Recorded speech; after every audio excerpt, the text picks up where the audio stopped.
ഹൈദരാബാദിൽ 25 വയസ്സുള്ള സ്ത്രീ നഗ്നയായി ക്ഷേത്രക്കുളത്തിൽ ചാടി മരണപ്പെട്ടു. ഈ സംഭവം കഴിഞ്ഞ ദിവസം ഉണ്ടായി. പക്ഷേ അതിനോടൊപ്പം ക്ഷേത്രത്തിലെ ഒരു ശിവലിംഗ വിഗ്രഹവും എടുത്തുകൊണ്ടാണ് അവർ പോയതെന്ന് പറയുന്നു. എന്തായാലും ഒരു സോഫ്റ്റ്വെയർ എഞ്ചിനീയറാണ് മരണപ്പെട്ട തെലുങ്കാനയിലെ ഹൈദരാബാദുകാരി. തേജസ്വിനി എന്ന ഇവർ ബാംഗ്ലൂരായിരുന്നു വർക്ക് ചെയ്തിട്ടുണ്ട്.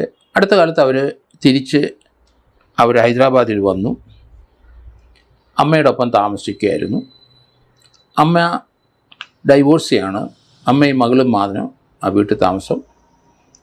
മകള് ബാംഗ്ലൂർ സോഫ്റ്റ്വെയർ എഞ്ചിനീയറായിരുന്നു. ഇപ്പോൾ ആ ജോലി മതിയാക്കിയും തോന്നുന്നു. അവർ കുറച്ച് നാളായി വീട്ടിൽ അമ്മയുടെ ഒപ്പമാണ് താമസിച്ചുകൊണ്ടിരുന്നത്. അതിനടുത്തൊരു ശിവക്ഷേത്രത്തിലെ വലിയ ഭക്തിയാണ് ഇവർക്ക്. ഏതായാലും അടുത്ത ദിവസം ഇവർ അമ്മയുമായിട്ട് അവർ ഹൈദരാബാദിലെ മിയാപൂരിൽ പോയി. അവിടെ ഒരു വീട് കണ്ടു വിലയ്ക്ക് വാങ്ങാനായിട്ട്. അത് അമ്മയുടെ നിർബന്ധത്തിലായിരിക്കാം. അവിടെ പോയി വീടിൻ്റെ വിലയെല്ലാം പറഞ്ഞിട്ട് അവർ മടങ്ങി അവരുടെ വീട്ടിലേക്ക് വന്നു. അവരുടെ വീട്ടിൽ വന്നു അമ്മയും മകളും 2 മുറി കിടന്നു. സാധാരണ ഒന്നിച്ചാണ് കിടക്കുന്നത്. അന്നത്തെ ദിവസം 2 മുറി കിടന്നു. എന്തെങ്കിലും അഭിപ്രായ വ്യത്യാസം ഉണ്ടോ ഇല്ലെന്ന് അറിയത്തില്ല. ഇപ്പോൾ ഈ സംഭവമായിട്ട് ബന്ധപ്പെടുമ്പോൾ ഈ ക്ഷേത്രം വിട്ടു പോകാൻ അവർക്ക് മനസ്സുണ്ടായിരുന്നില്ല. മിയാപൂരിലെ വീട് വാങ്ങാൻ താല്പര്യം കാണില്ല. എങ്കിലും അമ്മ സ്വന്തമായൊരു വീടിന് മിയാപൂരിൽ പോയപ്പോൾ മകളും കൂടെ പോയി വീടും സ്ഥലവും എല്ലാം കണ്ടിട്ട് മടങ്ങി വന്നു. രാത്രിയിൽ 2 മുറി കിടന്നുകൊണ്ട് ചില ദുരുദ്ദേശം അവർക്കുണ്ടായിരുന്നു എന്ന് തോന്നുന്നു. അവർ തേജസ്വിനി രാത്രി ഒരുറക്കം കഴിഞ്ഞ് അമ്മയുടെ മുറി വെളിയിൽ നിന്ന് പൂട്ടി. അതിനുശേഷം ഇവർ അൺഡ്രസ് ചെയ്തു. ഇവരുടെ ധരിച്ചിരുന്ന വസ്ത്രങ്ങളെല്ലാം മാറ്റി ഇവർ നഗ്നയായി. അതിനുശേഷം വീട്ടിൽ നിന്ന് അവർ ഇറങ്ങി നേരെ അമ്പലത്തിലേക്ക് പോയി. രാത്രിയിൽ അമ്പലത്തിൽ ചെന്ന് ആ കുളത്തിൽ ചാടി എന്നാണ് മനസ്സിലാകുന്നത്. അവർ മരണപ്പെട്ടു. ഇപ്പം വരുന്ന ഒരു റിപ്പോർട്ട് അവർ കുളത്തിൽ ചാടുന്നതോടൊപ്പം അമ്പലത്തിലെ ഒരു ശിവലിംഗവും വിഗ്രഹവും എടുത്തുകൊണ്ട് പോയി അത് മിസ്സിംഗ് ആണ് എന്നും വാർത്ത വരുന്നുണ്ട്. ഇന്ത്യ ടുഡേയിലൊക്കെ ആ വാർത്ത വന്നു. ഇവർ കുളത്തിൽ ചാടിയതിനൊപ്പം ഒരു ശിവലിംഗം ഇവരുടെ കൂടെ ഉണ്ടായിരുന്നു എന്ന്. ഇവർക്ക് മാനസികമായ ചില പ്രശ്നങ്ങൾ ഉണ്ടായിരുന്നു എന്നൊക്കെ പറയുന്നുണ്ട്. ഭക്തിയുടെ അതിപ്രസരം ഇവർക്കുണ്ടായിരുന്നു എന്ന് ആണ് ഇപ്പം മനസ്സിലാകുന്നത്.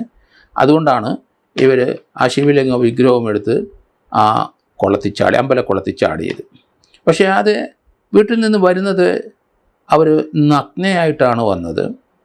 വീട് അമ്പലത്തിനടുത്തായതുകൊണ്ട് രാത്രിയിൽ അവർ നഗ്നയായിട്ട് വീട്ടിൽ നിന്ന് ഇറങ്ങി നടന്ന് അമ്പലക്കുളത്തിൽ വന്ന് ചാടുന്നതോടൊപ്പം കൈവശം അവിടുത്തെ ഒരു ശിവലിംഗ വിഗ്രഹം ഉണ്ടായിരുന്നു എന്ന്. ഇതിൽ നിന്ന് നമ്മൾ മനസ്സിലാകുന്നത് അവരൊരു ശിവഭക്തയായിരുന്നു. അത് അദമ്യമായ ഭക്തിയും സ്നേഹവും ശിവനോടുണ്ടായിരുന്നിരിക്കാം. അതുകൊണ്ട് അവർ ആ ശിവലിംഗം എടുത്തുകൊണ്ട് കുളത്തിൽ ചാടിയതിൻ്റെ ഉദ്ദേശം തന്നെ ആ ഭക്തി പ്രകടിപ്പിക്കാൻ തന്നെയാണ്. അദമ്യമായ ഭക്തി ശിവനോട് തോന്നിയിട്ടുണ്ടാവണം എന്നാണ് എനിക്ക് തോന്നുന്നത്. അത് വിഭ്രാമകമായ ഒരു സ്ഥിതിവിശേഷത്തിലേക്ക് വന്നു.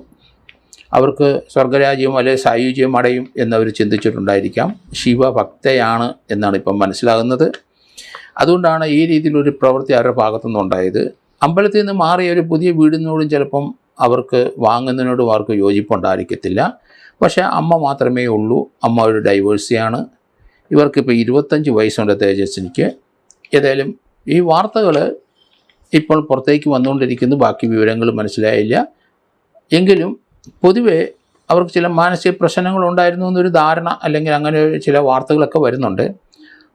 അതായിരിക്കാൻ സാധ്യതയില്ല. കാരണം അവരൊരു ശിവഭക്തയാണ്. അദമ്യമായ ശിവനോട് സ്നേഹം ഉണ്ടായിരിക്കണം. അതുകൊണ്ടാണ് ആ ശിവലിംഗം എടുത്തുകൊണ്ട് അവർ കെട്ടിപ്പിടിച്ച് ആ കുളത്തിൽ ചാടി അവർ ജീവൻ ഒടുക്കിയത് എന്ന് ഞാൻ കരുതുന്നു.